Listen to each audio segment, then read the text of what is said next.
Good morning, everyone. Our devotional thought this morning comes to us from the passage of Isaiah chapter 43, verse 1. But now saith the Lord God that created thee, O Jacob, and he that formed thee, O Israel. Fear not, for I have redeemed thee. I have called thee by thy name. Thou art mine. I've entitled the devotional thought this morning, God Knows You Personally. So in the passage, wherever you find a name, just replace that name for your name. Jeremiah chapter 29, verse 11 says, For I know the thoughts that I think toward you, saith the Lord, thoughts of peace and not evil, to give you, put your name there, an expected end. These passages epitomize God's intimacy and endearment towards his people. They highlight the fact that God is a personal God. They illustrate the fact that God is personally interested in you individually, by name, by person, by address, by nationality, by status, by your calling, and by your circumstance. One such other Bible text which bespeaks God's intimacy and endearment towards us is St. Matthew chapter 10 and verse 30. But the very hairs of your head are all numbered.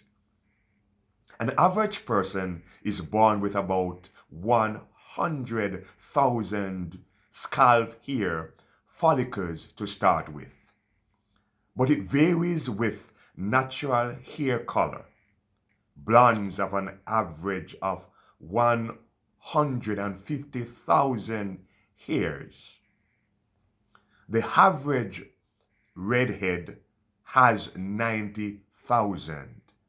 Those with black or brown hair average 100,000 to 110,000 hairs. The numbering of the hairs on a head is a common idea in the Old and New Testament that when God protects, not even a single hair of a person's head is allowed to perish. Let me share two such scriptural examples with you. The first one is 1 Samuel chapter 14 and verse 45. And the people said unto Saul, Shall Jonathan die, who hath wrought this great salvation in Israel? God forbid, as the Lord liveth, there shall not one hair of his head fall from the ground. For he hath wrought with God this day. So the people rescued Jonathan, that he died not. And the other passage I would like to share with you is found in Luke chapter 21, verses 17 and 18. And he shall be hated of all men for my name's sake, but there shall not an hair of your head perish. Hence, if God will not allow one strand of your hair to perish, then absolutely and unequivocally speaking, he will not allow you to perish if you place your hands and your life in his hands. Furthermore, God says in Matthew chapter 10, 29 to 31, Are not two sparrows sold for a farthing, and one of them shall not fall on the ground without your Father? But the very hairs of your head are all numbered. Fear ye not, therefore, ye are of more value than many sparrows. In Bible days, sparrows were very inexpensive, the cheapest living things used for food. 2 sparrows were sold for 1 farthing, A farthing was a Roman copper coin worth 1/16 of a denarius. A denarius was the day's wage of an ordinary laborer. In other words, sparrows actually worth almost nothing.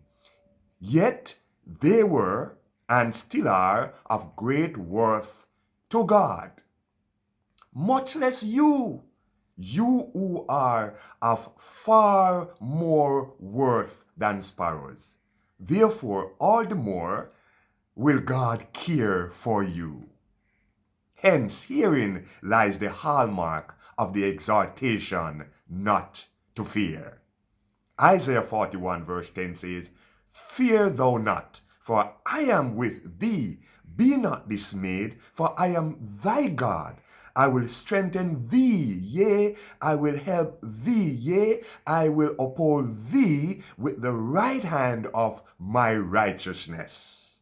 So fear not, for God knows and cares about you personally and individually. So fear not.